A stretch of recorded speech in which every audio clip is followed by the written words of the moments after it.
Hey, what's up? Jigxor here. Trying to verify your account and this error message appears? In this video, I'll show you how to fix "This phone number cannot be used for verification" on your mobile phone. Let's go. If you're encountering the "This phone number cannot be used for Google verification" error, it's typically due to a few common reasons. You've used the phone number to verify multiple Google accounts. Google limits the number of accounts that can be verified with a single phone number. This is to prevent people from creating fake accounts or using multiple accounts to abuse Google's services. The phone number has been used to verify a Google account that has been involved in suspicious activity. This could include things like spamming, phishing, or fraud. If Google suspects that a phone number has been used for malicious purposes, it may block the number from being used to verify any other accounts. The phone number is associated with a country or region where Google does not support phone verification. Google only supports phone verification for certain countries and regions. If you're trying to use a phone number from a country or region that is not supported, you will see this error message. Here are some steps to troubleshoot and potentially fix the issue. Google may have temporarily blocked your number from being used for verification due to excessive requests.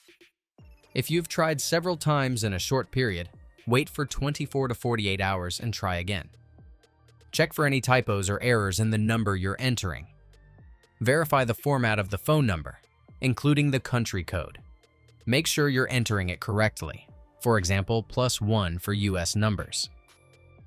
If the phone number you're trying to use has been flagged by Google, for example, a number that's already associated with too many accounts, try using a different number for verification. Avoid using virtual numbers or VoIP services such as Google Voice and Skype numbers, as these are often blocked by Google. If the problem persists, it may be related to your mobile carrier or SIM card. Try inserting a different SIM card into your phone, or try verifying on a different device. To do this, you'll need a paperclip or a SIM eject tool to pop open the SIM tray. Once the tray is open, take out the SIM card and inspect it for any visible damage. If there is none, place the SIM card back on the tray and reinsert it into your device. Otherwise, contact your carrier provider to request a SIM card replacement. Once reinserted, check if the network issue has been resolved. Keep in mind that iPhone 14 models purchased in the US don't have a SIM card tray because they use an eSIM. That's it. If I could help you, feel free to give this video a thumbs up and don't forget to subscribe.